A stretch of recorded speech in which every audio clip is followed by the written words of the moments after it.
Bismillahirrahmanirrahim. Assalamualaikum warahmatullahi wabarakatuh.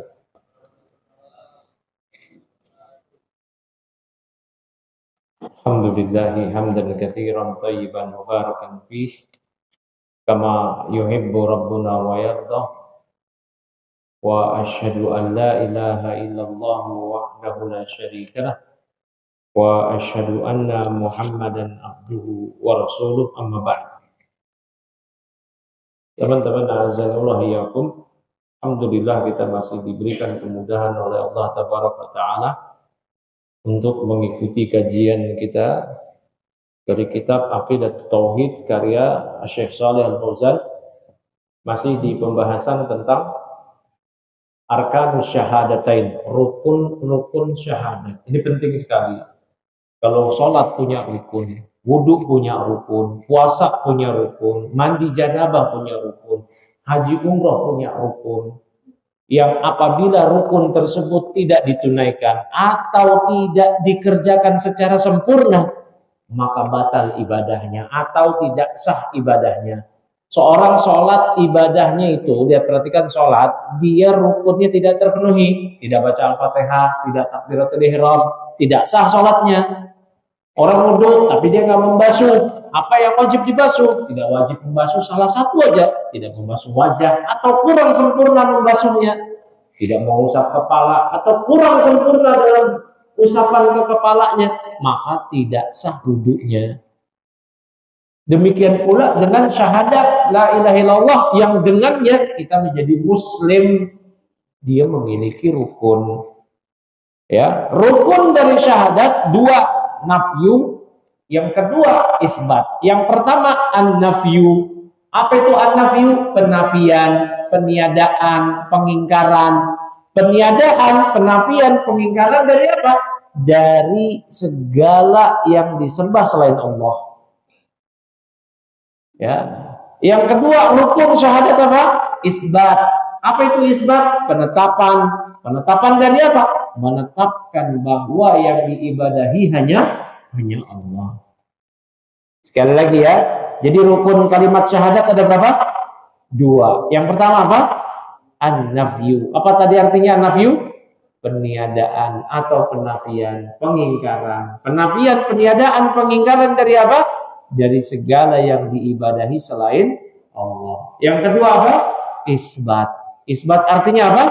Menetapkan bahwa ibadah hanya diberikan pada Allah. Maksudnya begini, apabila kita sudah syahadat atau ada orang yang syahadat tapi dia nggak mau tuh menafikan, oh biarin aja yang sembah selain Allah, yang nyembah Siddhartha Gautama, yang nyembah Nabi Isa Yesus, yang nyembah dewa ini dewa itu, orang mati yang di kuburannya dikeramatkan, udah biarin aja.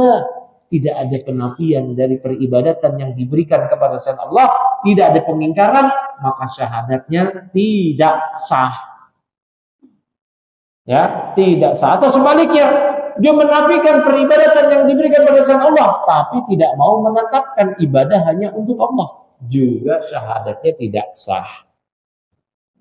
Ya, barakallahu fikum. Nah, ini penting sekali untuk dipahami. Ya. Nah, kemudian kata beliau, ya, wa arkanu syahadati anna Muhammadar Rasulullah. Nah, sekarang rukun syahadat Muhammad Rasulullah. Ya, tadi rukun syahadat la ilallah, nafyu, isbat, cuma dua. Sekarang rukun syahadat Muhammad Rasulullah. Nah, ini penting ini. Qala wa arkanu syahadati anna Muhammadar Rasulullah lahu ruknani. Wa huma qauluna abduhu wa rasuluh.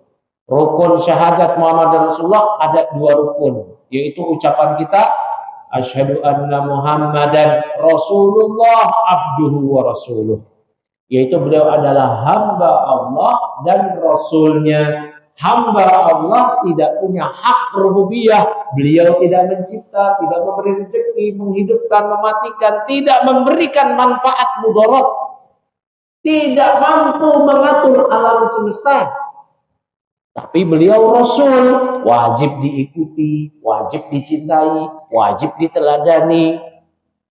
Ya, yang kita tidak beribadah kecuali dengan apa yang beliau syariatkan, apa yang beliau kabarkan, kita benarkan, apa yang beliau perintahkan, kita ikuti, apa yang beliau larang, kita jauhi. Nah ini, perhatikan. Wahuma yanfiyani al-ifrat wa tafrid fi haqqihi. Dan dua rukun ini dengan menyatakan beliau hanya hamba, bukan Tuhan. Dan Rasul bukan manusia biasa, wajib diikuti, wajib diteladani. Beribadah pada Allah dengan syariat beliau, wajib dicintai. Dua rukun ini menafikan sifat ifrat dan tafrid, berlebih-lebihan atau meremehkan. Berlebih-lebihan sehingga mengkultuskan beliau, mengangkat derajat beliau melebihi apa yang telah Allah tetapkan. Beliau hanya Rasul. Ada orang yang akhirnya mempertuhankan Nabi, menyembah Nabi, berdoanya bukan kepada Allah tapi ke makam Nabi, memintanya bukan kepada Allah tapi mintanya kepada wahai Nabi, wahai Rasulullah. Bersumpahnya bukan dengan nama Allah, dia tambahin demi Allah, demi Rasulullah. Nah itu tidak boleh. Bersumpah itu hanya dengan nama Allah. Man halafa bi ghairillah faqad asyrak. Siapa yang bersumpah dengan nama selain Allah, maka dia telah berbuat syirik. Pernah dengar enggak ada orang yang mengatakan demi Allah, demi Rasulullah? Sering ya? Tidak boleh demi Rasulullah. Hanya demi Allah saja. Kok kita bersumpah demi Rasulullah? Kata Nabi, siapa yang bersumpah dengan nama selain Allah, maka dia telah berbuat syirik. Syirik asghar, tak boleh. Nabi tidak punya hak rububiyah, tidak punya hak uluhiyah, tidak boleh juga diibadahi. Tidak punya hak ketuhanan sehingga kita berikan ibadah kepadanya. Tidak. Nah, jangan berlebih-lebih, tapi juga tidak boleh tafrid, meremehkan. Seperti kaum ingkarus sunnah. Apa itu ingkarus sunnah? Yang mengingkari ikut sunnah Nabi. Dianggapnya kita ikut Quran saja. Al-Quran diturunkan oleh Allah melalui Nabi Muhammad. Nabi Muhammad menyampaikan kepada kita. Itu seperti tukang pos membawa surat kepada kita. Suratnya kita ambil, tukang posnya pergi. Rasulullah SAW diposisikan seperti tukang pos, enak aja. Justru pesan-pesan di Al-Quran mewajibkan kita mengikuti Rasulullah SAW. Wa may yuti'illah wa rasulah faqad faza fawzan 'azima. Siapa yang taat pada Allah dan Rasulnya, sungguh dia telah beruntung. Ya Allah Ta'ala berfirman mengatakan pada kita, wa ma atakumur rasul fakhudhuhu wa ma nahakum anhu fantahu wa taqullaha innallaha syadidul iqab. Apa yang dibawa oleh Nabi, ambil. Apa yang dilarang oleh Nabi kepada kalian, tinggalkan. Jadi Allah memerintahkan pada kita agar kita mengikuti Nabi. Bahkan tanda cinta seseorang kepada Allah itu akan ternilai, terbuktikan cintanya tidak gombal, asal ngomong, apabila dia mengikuti Nabi. Allah Ta'ala berfirman, qul in kuntum tuhibbunallah fattabi'uni yuhibbukumullah wa yaghfir lakum dzunubakum. Katakanlah wahai Nabi kepada mereka, jika kalian mencintai Allah, ikuti aku, ikuti Nabi, maka Allah akan mencintai kalian dan mengampuni dosa-dosa kalian. Kalau nggak mau mengikuti Nabi, terus ngaku-ngaku cinta Allah, ya dusta, tidak mungkin, mustahil, menghayal. Tidak ada yang namanya kecintaan kepada Allah tanpa adanya ittiba, tanpa adanya mengikuti Rasulullah Sallallahu Alaihi Wasallam. Pada pertemuan pekan lalu atau pertemuan sebelumnya telah kita katakan bahwa makna syahadat Muhammad Rasulullah adalah tasdiquhu fima akhbar, membenarkan apa yang Nabi sabdakan. Wajtinabu ma naha anhu wa zajar, menjauhi apa yang Nabi larang dan Nabi cegah. Ya. Baik, wamtisalu fi ma'amar, melaksanakan apa yang Nabi perintahkan. Wa alla yu'badallahu illa bima syara'a, dan Allah tidak diibadahi kecuali dengan apa yang Nabi syariatkan. Itu 4 makna Muhammad Rasulullah, membenarkan apa yang Nabi sabdakan. Yang kedua apa? Melaksanakan apa yang Nabi perintahkan. Yang ketiga apa? Menjauhi apa yang Nabi larang dan Nabi cegah. Yang keempat, Allah tidak diibadahi kecuali dengan apa yang Nabi syariatkan. Kita tidak boleh beribadah kepada Allah dengan akal pikiran kita sendiri. Ntar kita sholat maghrib. Berapa rakaat sholat maghrib? Hah? 3. Di Al-Quran tidak termaktub maghrib 3 rakaat. Kita 3 rakaat itu dari mana? Ikut sunnah. Ya, ikut sunnah. Antum mau bilang, ente mau bilang begini, wah masa 3 dikit lah, 4 lah, maksimal. Masa 3 maghrib, 4 dong, genapin 4. Mas bukan ya, genapin jadi berapa? 4. Maksimal 4, minimal 4. Masa 3, 4. Lebih banyak, Al-Fatihahnya dibaca, suratnya dibaca, berdirinya lebih panjang, tasbihnya lebih banyak dibaca, sujudnya lebih banyak dilakukan, berarti pahalanya lebih banyak. Perhatikan. Ya, tadi ente sholat asar ya? Berapa sholat asar? 4 rakaat. Emangnya ada di Al-Quran 4 rakaat? Nggak ada. Kenapa? Ikut sunnah Nabi. Kenapa kita 4 rakaat? Ikut Nabi. Kalau ngarang-ngarang, asar 4 rakaat. 8 lah. 6. Sempat pelit amat. Lagi subuh. Badan masih seger, pagi seger buger. Kuat. Subuh 4 lah. Lebih banyak, lebih panjang, lebih bacaannya lebih banyak gitu. Suratnya lebih banyak. Sujudnya lebih banyak, tahiyatnya lebih banyak 2 kali. Bener nggak kayak gitu? Hah? Bener? Diterima nggak kalau kayak begitu? Nah, dari sini aja kita sudah paham bahwa yang namanya ibadah itu dibangun di atas keikhlasan, mesti ditujukan hanya kepada Allah, dan ittiba. Apa itu ittiba? Mengikuti tata cara yang diajarkan oleh Rasulullah Shallallahu Alaihi Wasallam. Kalau kita berjalan di koridor ini, berarti kita betul-betul mewujudkan, merealisasikan makna syahadat yang kita ucapkan. Asyhadu anna Muhammadar Rasulullah. Aku bersaksi bahwasanya Muhammad adalah utusan Allah. Ini yang putri kayaknya kalau aku ngobrol tuh kelihatan bayangannya dari sini tuh. Nah, ini yang cewek-cewek, jangan ngobrol. Nanti ini pengetahuan penting. Kalau besok tahun depan menikah, punya anak, ngajarin anaknya gimana syahadat Muhammad Rasulullah. La ilaha illallah. Ini yang putri-putri calon ibu semua. Orang Arab punya pepatah al-um madrasatul ula. Itu ibu adalah sekolah perdana bagi anak. Kalau ngajinya ngobrol, gimana?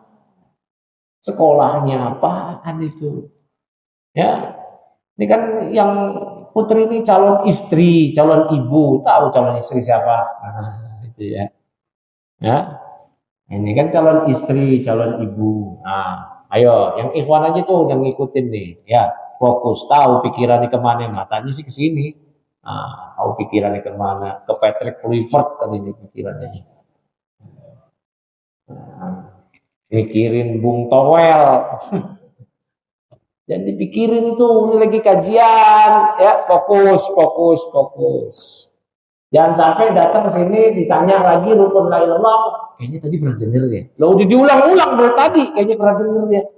Ya.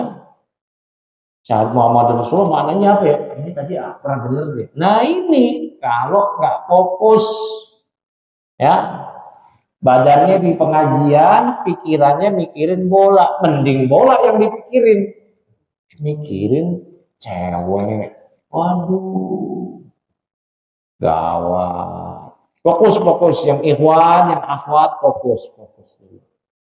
Ini materi kelihatannya sepele, tapi padahal penting. Ya, kalau boleh saya minta ulang, tadi apa rukun 2 kalimat syahadat la ilaha illallah?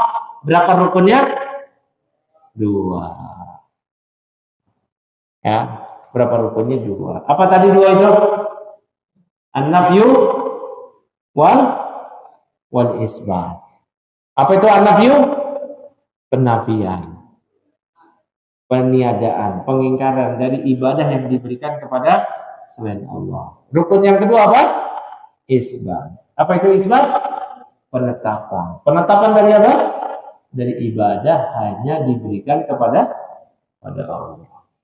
Nah, perhatikan di sini, ini penting ini. Sabar, nanti kalau mau ngobrol, mau itu entar ada. Ya pas sudah makan, ya kan?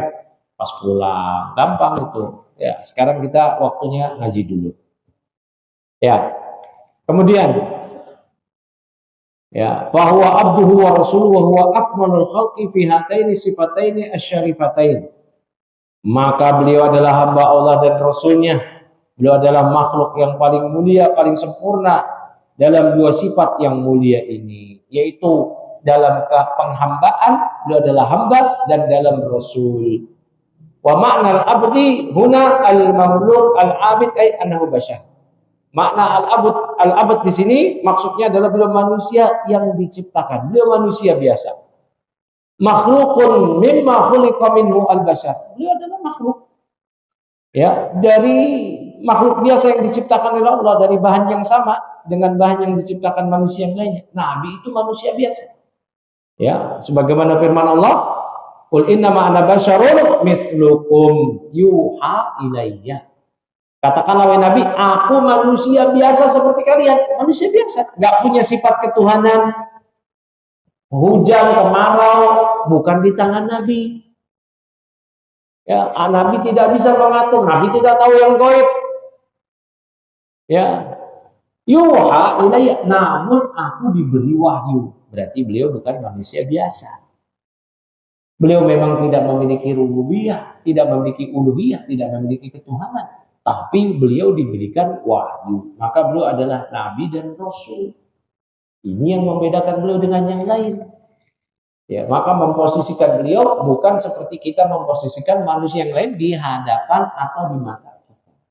Beliau kita muliakan. Namun kemuliaan yang didapatkan oleh beliau dari kita, pengagungan kita, kecintaan kita, itu tidak melampaui batas dari aspek beliau adalah manusia. Nggak boleh diberikan ibadah, tidak boleh berlebihan, mengkultuskan. Kayak orang-orang zaman sekarang, ya, dikultuskan. Ini keliru. Ya, ini keliru.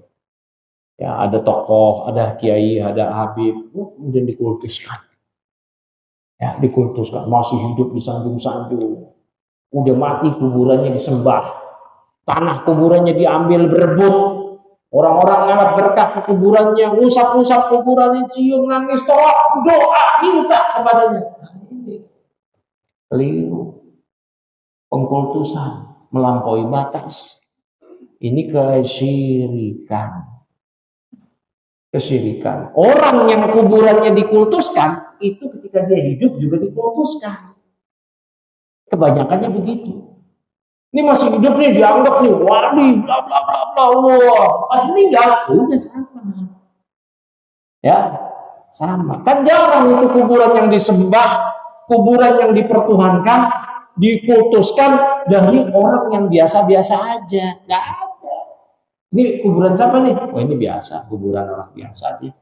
Pengamen, tukang parkir, pegawai biasa. Oh, orang nggak mau datang ke kuburan yang untuk kultusin gitu. Tapi kapan orang datang? Oh, ini kuburan Habib, kuburan Kiai, kuburan Syekh, kuburan Wali, kuburan bla bla bla bla bla bla. Akhirnya orang datang. Ya, hati tertarik.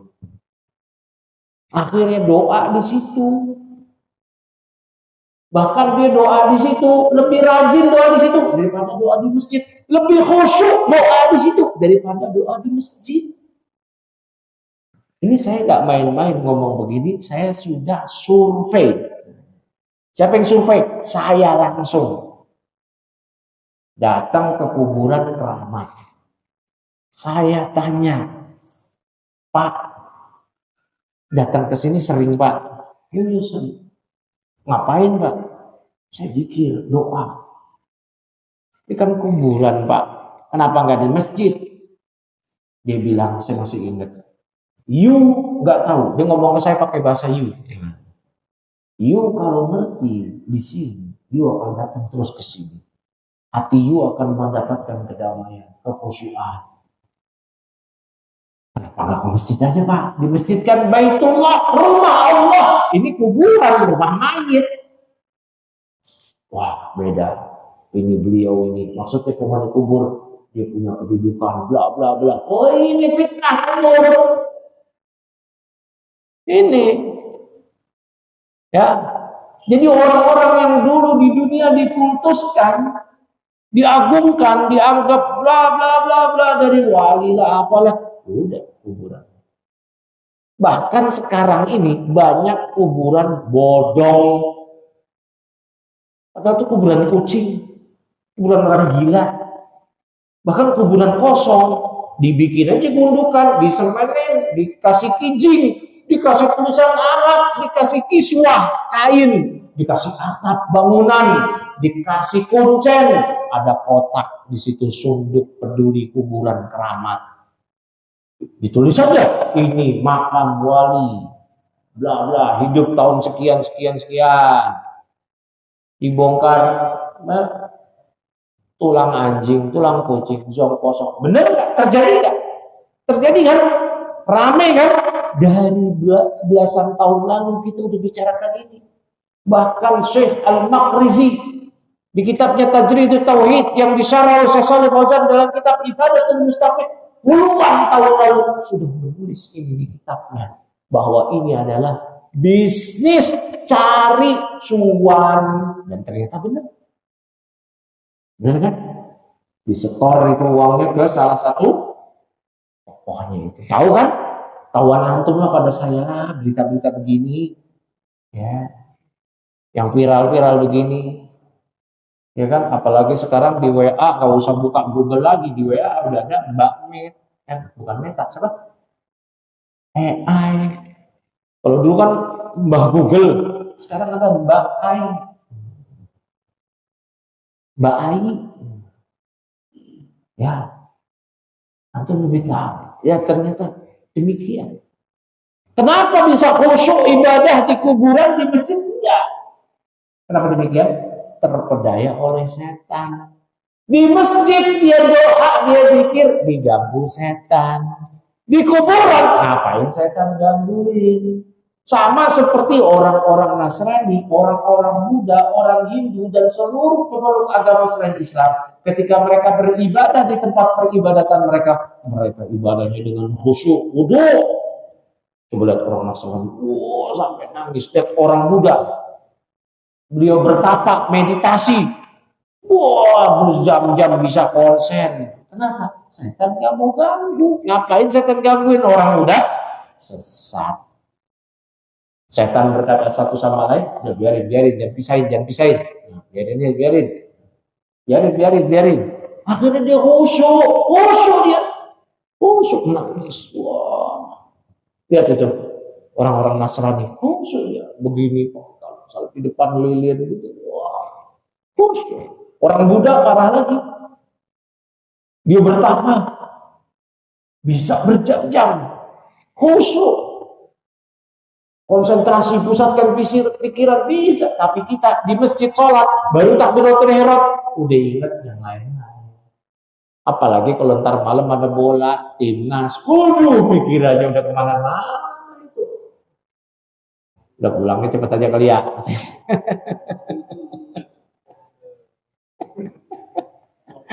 Pikiran kita udah kemana-mana. Ya, mikirin starting line up. Siapa nih yang main nih? Striker siapa ini?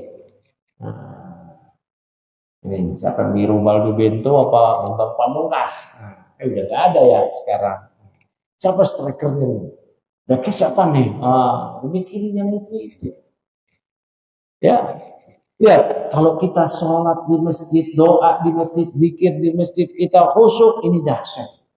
Allah Ta'ala berfirman, wasta'inu bisabri wassalah wa innaha lakabiratun illa 'alal khashiyin.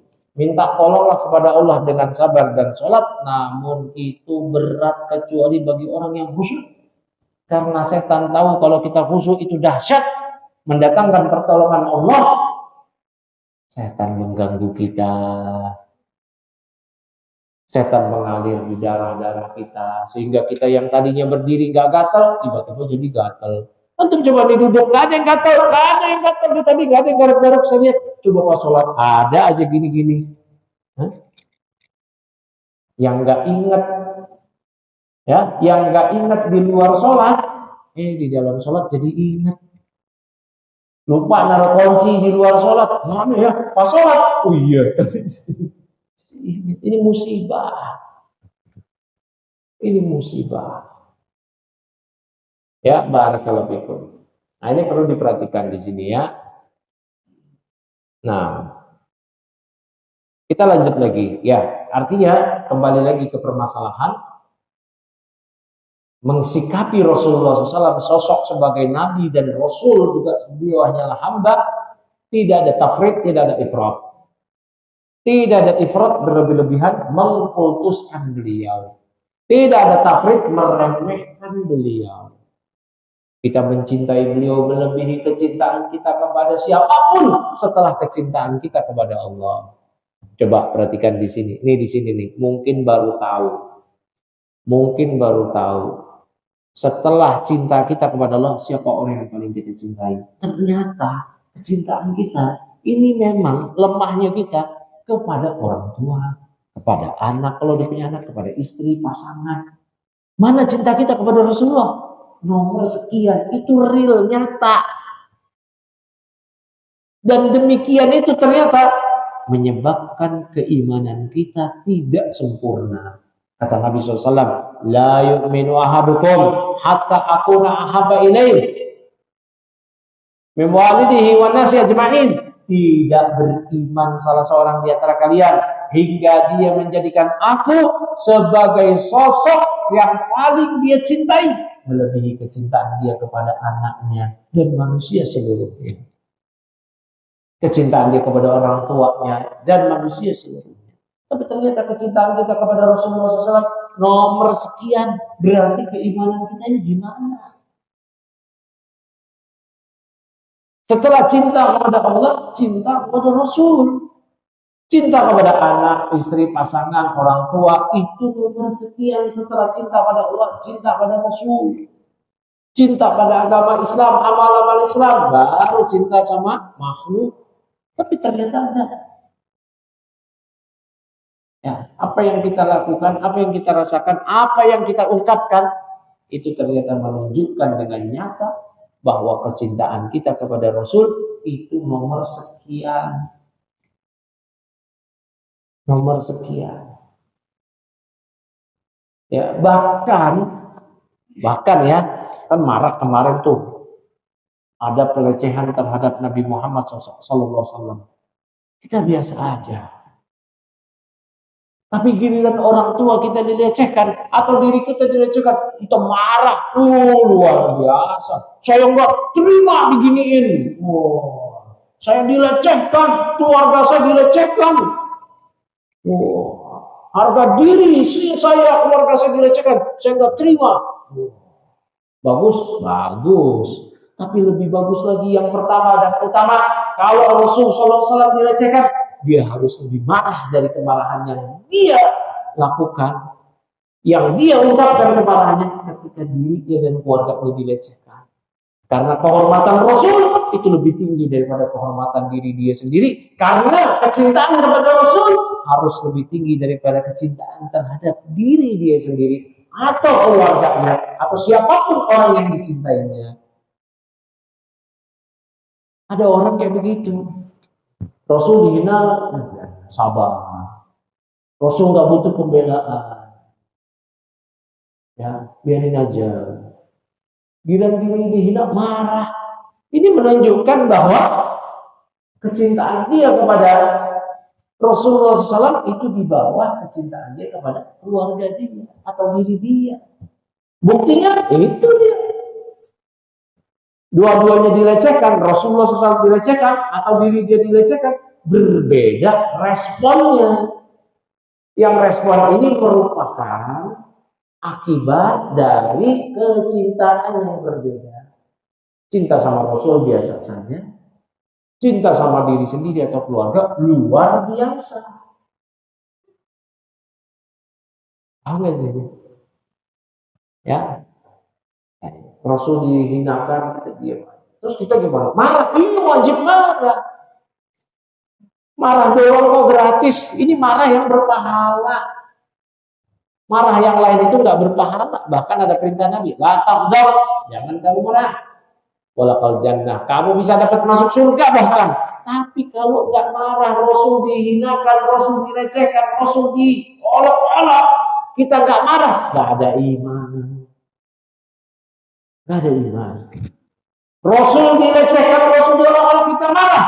Itulah iman. Keharusan mutlak, harus wajib wudu. Saya bilang tadi ini iman. Bahkan ikatan iman yang paling kuat. Rasulullah SAW bersabda, "Awsaqul iman al-hubbu fillah wal hubbu fillah wal muwadatu fillah wal muadatu fillah."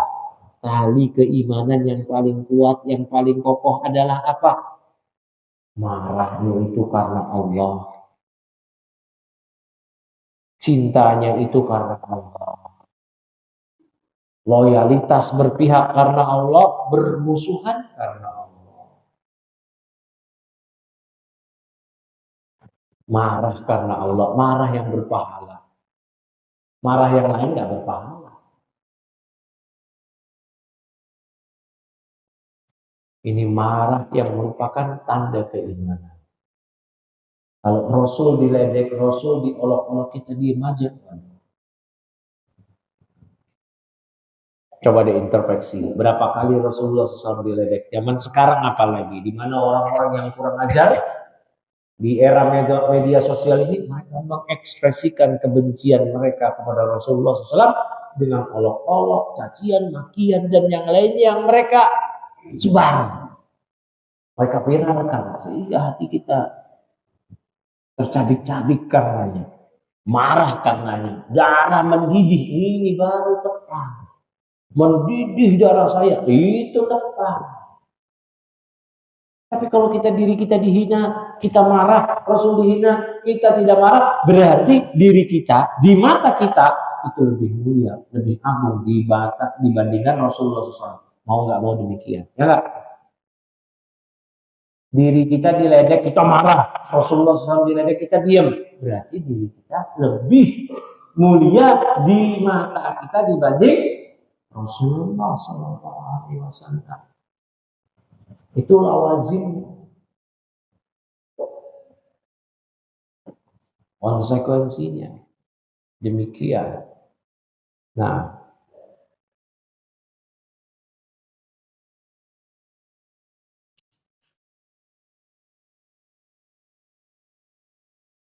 waqad waffa al-ubudiyyata haqqaha wa madahaha Allah bidzalika. Qala ta'ala, "Alaihissallahu bikafin 'abdah." Dan Rasulullah SAW telah memberikan hak ubudiyah kepada Allah dengan sebenar-benarnya. Beliau telah beribadah pada Allah. Oleh karena itulah Allah memuji beliau dengan firman-Nya di surah Az-Zumar ayat 36, "Alaihissallahu bikafin 'abdah." Bukankah Allah telah mencukupi untuk melindungi hamba-Nya? Alhamdulillahilladzi anzala ala abdihil kitaba, surah Al-Kahfi. Maha suci Allah yang telah menurunkan kitab kepada hamba-Nya. Ya, atau di surah Al-Isra, subhanalladzi asra bi abdihi lailan minal masjidil haram ilal masjidil aqsa. Maha suci Allah yang telah memperjalankan hamba-Nya, ya, dalam satu malam dari Masjidil Haram ke Masjid Al-Aqsa. Beliau adalah hamba.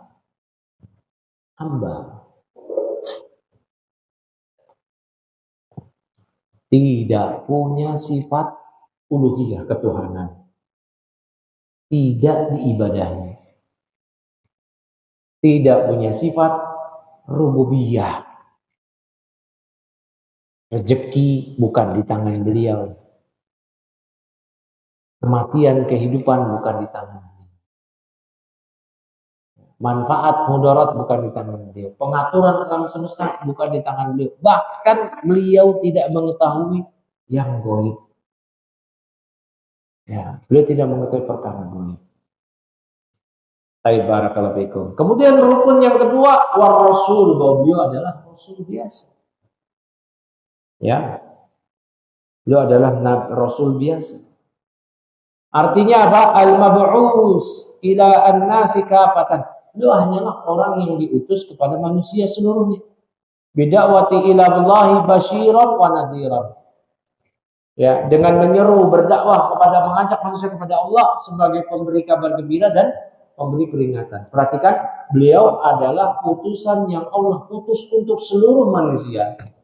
Saya berkali-kali mengulangi di sini atau juga tempat lain bahwa Nabi Muhammad SAW diutus oleh Allah untuk seluruh manusia. Berarti untuk Arab, Eropa, Afrika, Asia, orang kutub utara, orang kutub selatan, kalau ada makhluk di planet Mars, makhluk di Pluto, untuk jin yang ada di seluruh dunia ini, jin yang ada di kamar mandi sini, kamar mandi sono, jin yang ada di lembah-lembah, itu semua mereka adalah umat Rasulullah SAW yang kita semua wajib mengikuti apa yang beliau syariatkan. Kita beribadah pada Allah dengan apa yang beliau syariatkan. Jin dan manusia semua tanpa terkecuali, orang barat, orang timur, utara, selatan, kutub utara, kutub selatan, nggak ada bedanya, nggak ada bedanya. Ya, jadi jangan ada dikotomi pemisahan. Rasulullah SAW khusus Nabi untuk orang Arab, syariatnya untuk orang Arab. Kita di Indonesia Islamnya Nusantara. Apa itu Nusantara? Nabinya satu. Islam Nusantara lebih baik. Ya Allah. Kalau memang Nusantara, ini juga ini rasisme ya. Gak ada tuh namanya Islam Nusantara. Sebagaimana gak ada Islam Arab-Araban, Islam Eropa ini rasisme. Gak ada. Gak ada dikenal kayak gitu. Dalam Islam tidak ada rasisme. Kita sholat di shop pertama siapa? Yang datang duluan. Nggak ada, ente bukan Arab, ente Cina, cokin, sono sholatnya di shop kedua. Nggak ada kayak gitu. Apa sukunya? Jawa shop ketiga, shop pertama Minang. Loh, kenapa aja? Nggak ada kayak gitu. Nggak bisa.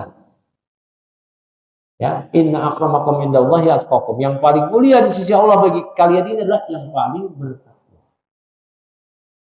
Ya, yang paling bertakwa. Jadi jangan ada dikotomi. Ini Islam Arab, Islam Nusantara, Islam Arab yang pakai jenggot, Islam Nusantara nggak pakai jenggot, Islam Arab yang berjilbab, Nusantara pakai kebaya. Lah, nggak ada kayak gitu. Ini sering kita ulang ya, nggak ada kayak gitu. Batil. Maka Islam Indonesia ikut syariat Nabi. Jilbab bukan syariat Arab, apalagi bukan budaya Arab. Pernah kita terangkan ya, kita ulangi lagi. Jilbab adalah syariat Islam, bukan budaya Arab, dan tidak ada hubungannya, tidak ada korelasinya antara jilbab dengan Arab secuil pun. Saya bilang lagi, secuil pun gak ada hubungannya. Karena orang Arab justru budaya mereka tidak mengenal jilbab, tidak pakai jilbab. Orang Arab mereka laki-lakinya budayanya tidak pakai jenggot. Tapi syariat Islam mengatakan yang laki-laki disunahkan miara jenggot, yang perempuan diwajibkan memakai jilbab. Ya. Dulu di Mekah 13 tahun sahabat Nabi yang istri-istri mereka, putri-putri Nabi, istri Nabi di Mekah 13 tahun nggak pakai jilbab. Karena belum turun ayat wajib jilbab. Di Madinah belum juga, baru turun ayat jilbab, wajib pakai jilbab. Ya Nabi, qul azwajika wa banatika wa nisa'il mu'minin yudnina 'alaihinna min jalabibihinna. Wahai Nabi, katakan pada istri-istrimu, putri-putrimu, wanita beriman, agar mereka menjulurkan jilbab-jilbab mereka ke dada-dada mereka. Ya, jadi nggak ada hubungannya.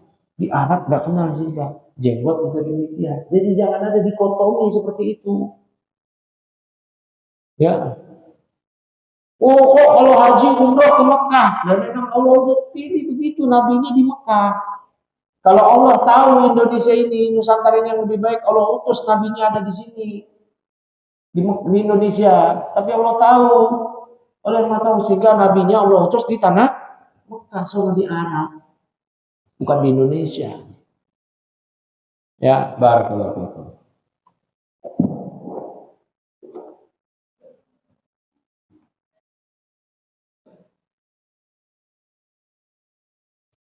Nah, wa fi syahadati lahu bihataini as-sifatain. Ya.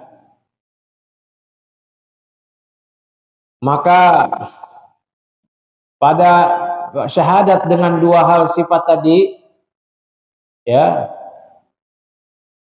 an-nafyun lil ifrat wat tafrid fil haqqihi sallallahu alaihi wasallam.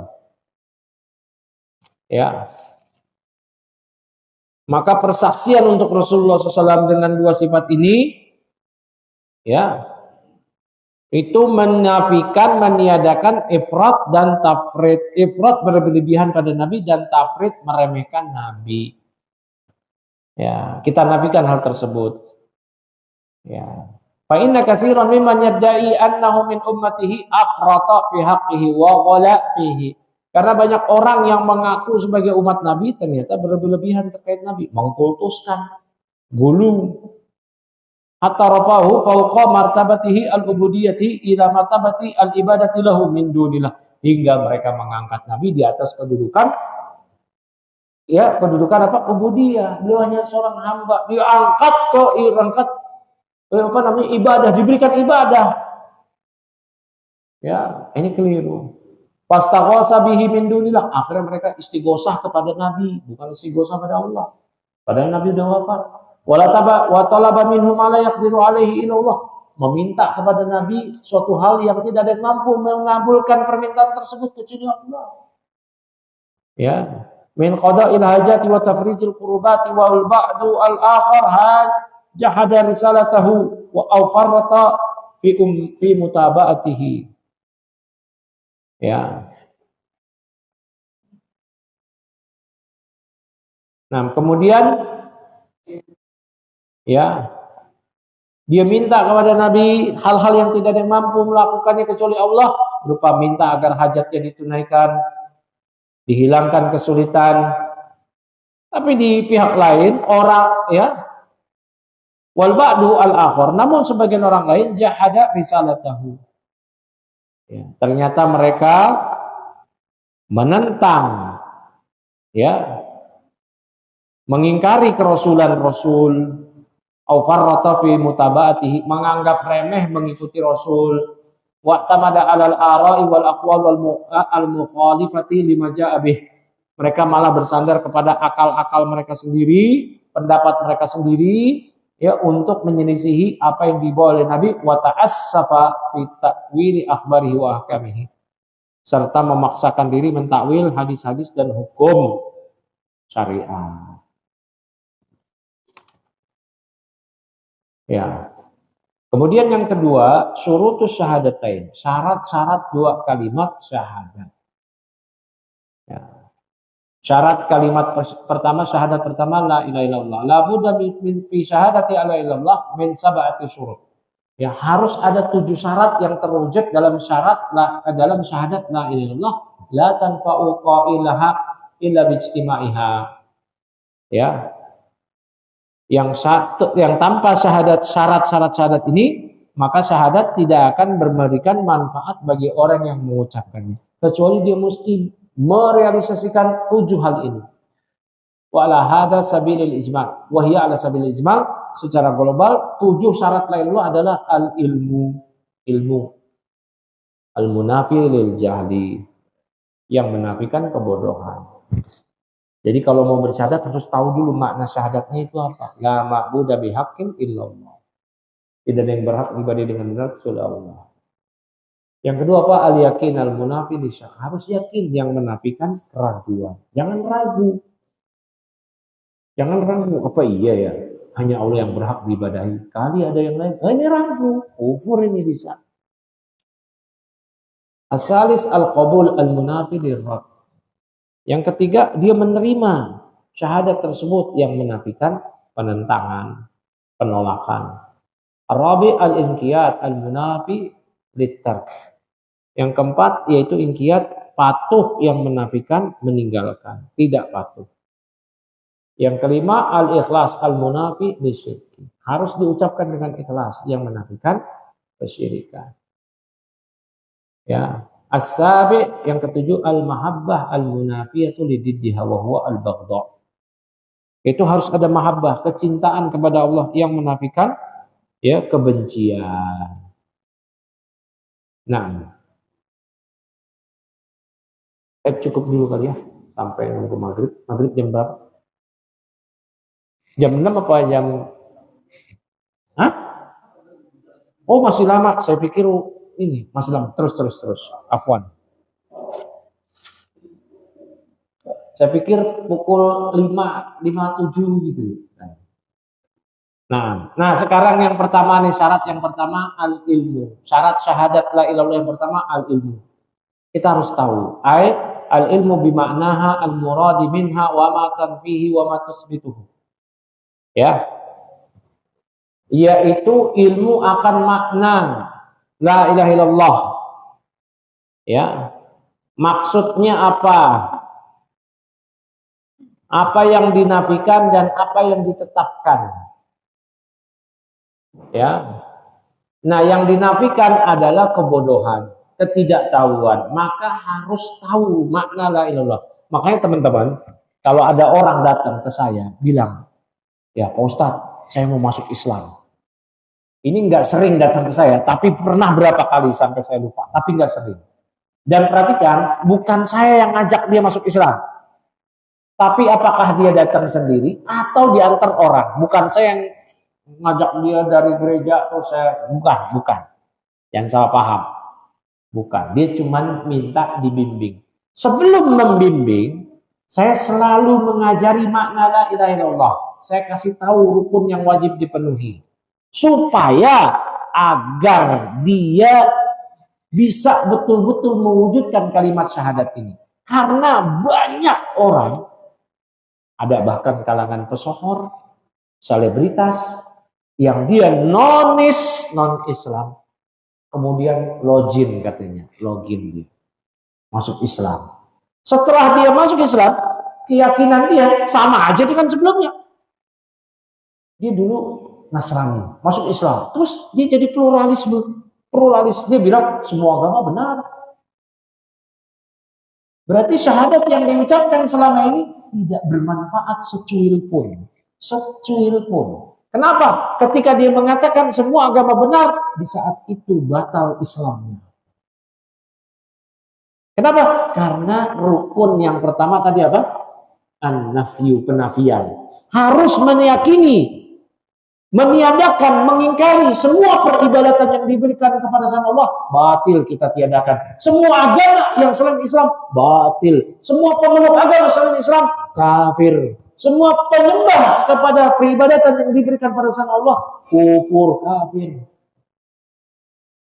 Paham dari sini? Jadi kalau ada orang yang datang mau syahadat, saya ajarin dulu makna kalimat syahadat. Setelah itu baru ini syaratnya ilmu. Beda dengan di zaman Nabi dulu. Di zaman Nabi ini udah tahu mereka makna syahadat la ilaha illallah. Kalau diucapkan otomatis meninggalkan peribadatan yang diberikan pada selain Allah. Makanya Abu Jahal, Abu Lahab itu sangat marah ketika Nabi SAW mengajak orang-orang di Mekah untuk mengucap la ilaha illallah. Kenapa Abu Jahal marah, Abu Lahab marah, dan pembesar musyrikin Quraisy marah? Karena mereka tahu konsekuensi dari kalimat la ilaha illallah yang diucapkan oleh seseorang. Saat itu juga dia meyakini meninggalkan peribadatan yang diberikan pada selain Allah. Meyakini menetapkan peribadatan hanya diberikan kepada Allah semata yang tiada sekutu baginya.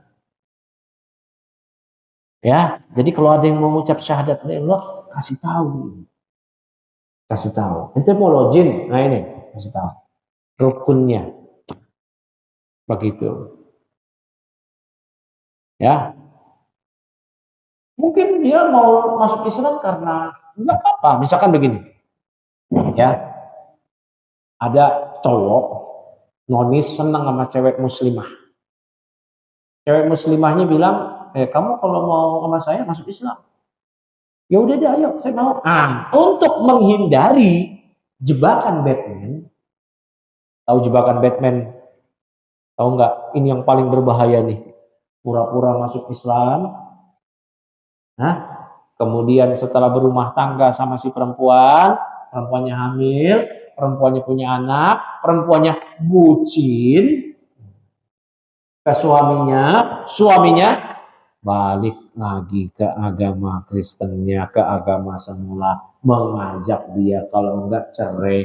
Waduh, muslimah yang lemah dangkal imannya, yang lemah pengetahuannya, yang lemah psikologisnya, ya udah deh, daripada saya ditinggal, daripada akhirnya ikut. Pernah dengar kayak gini? Banyak ya. Pernah lihat? Banyak. Pernah tahu? Sering. Tapi memang boleh nggak nerima cowok yang mau masuk Islam untuk menikahi kita, menikahi perempuan? Boleh aja. Tahu pernah dengar nggak sahabat namanya Anas bin Malik? Anas bin Malik waktu itu masih kecil, ibunya janda, namanya Ummu Sulaim. Ummu Sulaim ini masuk Islam. Bapaknya Anas nggak mau masuk Islam, dia pisah sama bapaknya Anas. Bapaknya Malik, mati kafir bapaknya. Akhirnya Ummu Sulaim ini menjanda. Kemudian datang Abu Thalhah, masih musyrik, mau meminang Ummu Sulaim yang janda. Kata Ummu Sulaim, gak mau sama kamu musyrik. Bapaknya Anas aja saya tinggal kafir, kamu lagi masuk. Gak mau, masuk Islam dulu. Akhirnya mau masuk Islam. Dan dijadikan maharnya, kata Ummu Sulaim, saya gak minta apa-apa, maharnya cukup, kamu masuk Islam udah cukup. Akhirnya maharnya dengan Abu Thalhah bersyahadat. Tapi Abu Thalhah betul-betul bersyahadat, dibimbing juga oleh istrinya. Jadi nggak mengapa sebenarnya ada orang yang tertarik sama muslimah mau masuk Islam, dibimbing tapi betul-betul supaya tidak ada jebakan Batman tadi. Ya, mungkin dia cuma, aduh saya senang nih sama cewek ini, muslimah lagi, udahlah biar masuk Islam. Nah, dibimbing tuh lama-lama kan terbawa. Jadi kuat imannya insya Allah. Ya, jadi kuat. Diajak. Begitu. Tapi kalau muslimahnya juga rentan, ilmunya nggak ada, ayo deh. Ya, baru masuk Islam, diajak lagi kafir, ya ikut.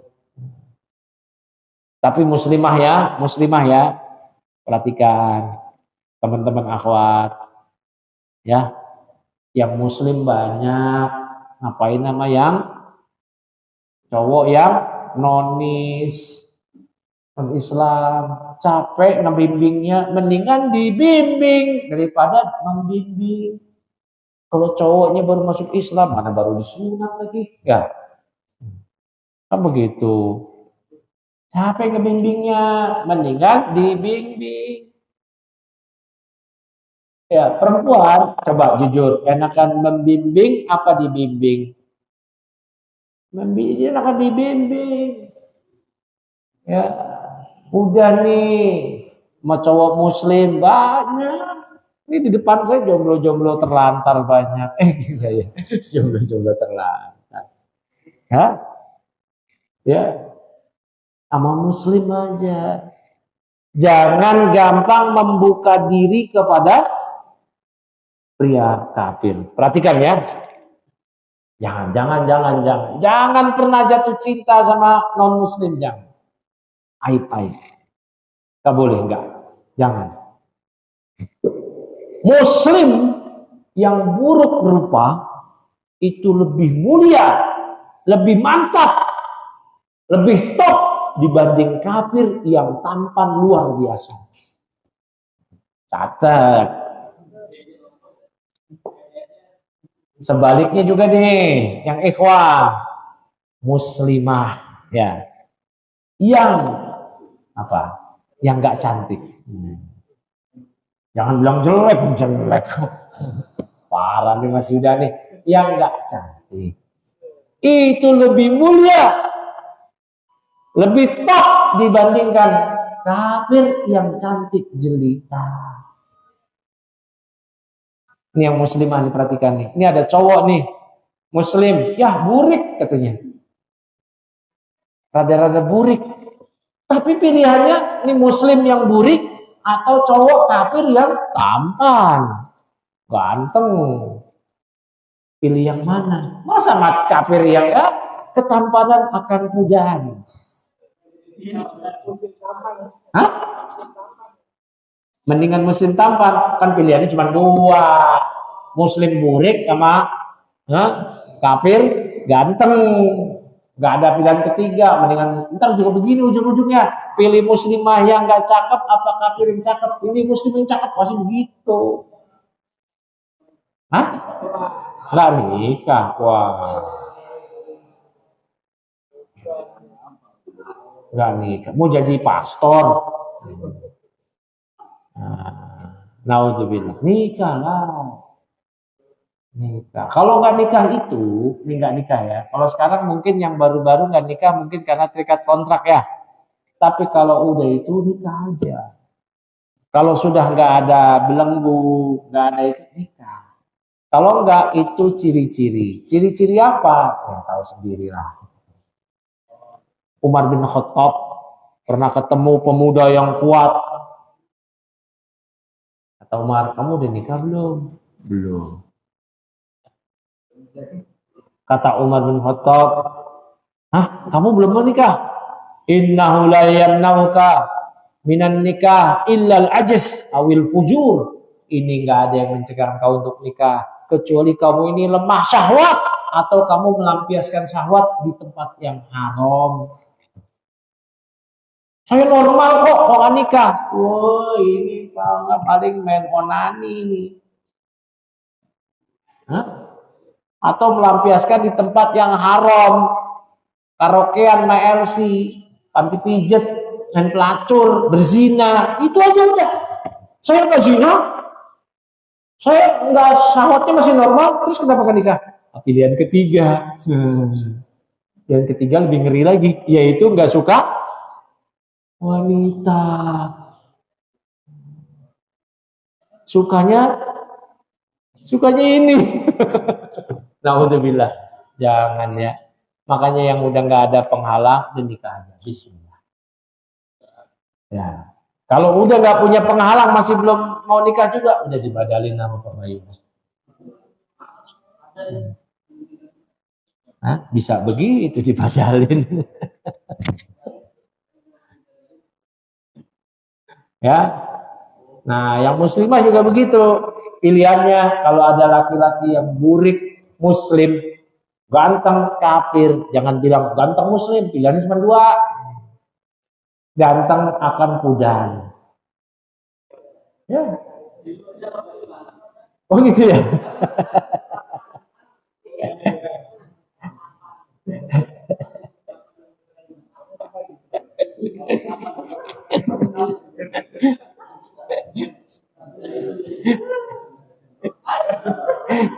Dulu berarti udah tua sekarang dong. Aduh. Ya, ketampanan pudar, kecantikan pudar, tapi keimanan akan kekal. Menghantarkan kepada kebahagiaan dunia dan akhirat. Ya, ketampanan pudar, keimanan tidak akan pudar. Jangan silau dengan sesuatu yang menyilaukan tapi bersifat sementara. Tapi telitilah, carilah ini yang akan mengekalkan kebahagiaan, itu keimanan, akhlak yang baik. Bukan cuma iman aja ya. Perhatikan yang cewek-cewek, cari suami jangan cuma cari yang beriman yang ngaji, lihat juga perilakunya. Yang sampai udah beriman dan ngaji, ya KDRT, di rumah galak, di rumah suka nampar, wah, jangan. Perhatikan juga akhlaknya. Maka kita sama-sama perbaiki akhlak kita. Ya. Khairukum li ahli. Kata Nabi, sebaik-baik orang di antara kalian ialah yang paling baik kepada keluarga. Ya, ikhwah juga cari istri yang baik akhlaknya. Jangan cari istri yang suka joget-joget di depan kamera TikTok. Aduh, gak punya malu. Ya. Ya. Jangan. Udah. Ya. Lihat akun lihat calon istrinya, waduh, joget-joget di TikTok, di IG kayak orang gila, gini-ginian, aduh, ini benar-benar orang gila nih anak ya, kenapa ini? Aduh, kira-kira gimana tuh kalau punya anak terus lihat emaknya kayak cacing kepanasan, anaknya udah gede gitu, ini ibu kamu nih dulu nih waktu gila, sekarang waras, gitu. Hah? Gimana coba? Jangan ya. Nah, akhwat-akhwat yang udah terlanjur bikin akun-akun joget-joget, hapus. Jangan sampai nanti jadi dosa jariah terus menerus. Dihapus. Hah? Nah. Ya, dihapus. Ya, nih yang putri-putri yang punya akun IG, TikTok, yang pernah waktu itu nggak waras, joget-joget, lingkar-lingkar kayak cacing di depan kamera, udah dihapus. Malu, kita punya izzah. Malu itu mesti ada bagi mukmin. Malu, gitu gini. Ya. Apalagi nanti 30-40 tahun kemudian punya cucu. Nih mbah kamu nih, ya mbahnya joget-joget di TikTok. Aduh, mbah kamu nih, nenek kamu nih, ya Allah, ya apa itu? Itu baru di dunia. Ya, baru di dunia. Mbah kamu ini dulu nih, ya.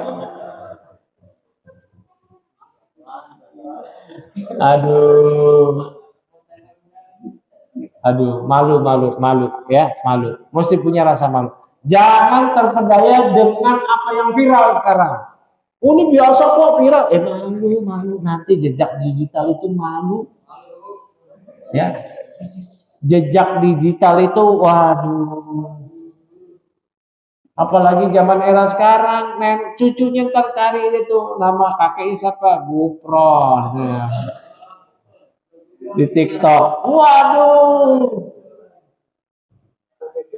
Lagi joget kopro ini kan. Wah. Apa nih kakek saya begini mbahnya nih. Aduh, malu. Dihapus. Yang udah terlanjur punya akun begitu-gituan, dihapus. Videonya dihapus dari akunnya dan dari galerinya. Malu. Dari galerinya malu. Dihapus dari akun dan galeri. Malu udah. Malu. Kalau ada orang yang nge-share, minta japri. Hapus. Itu saya lagi nggak waras kok. Hah? Ini kok pada cengir-cengir, jangan ada yang kayak gini. Wah. Baik, kita persiapan ya sampai 10 menit ke depan salat maghrib. Subhanakallahumma bihamdika asyhadu an la ilaha illa anta astaghfiruka wa atubu ilaik. Assalamualaikum warahmatullahi wabarakatuh.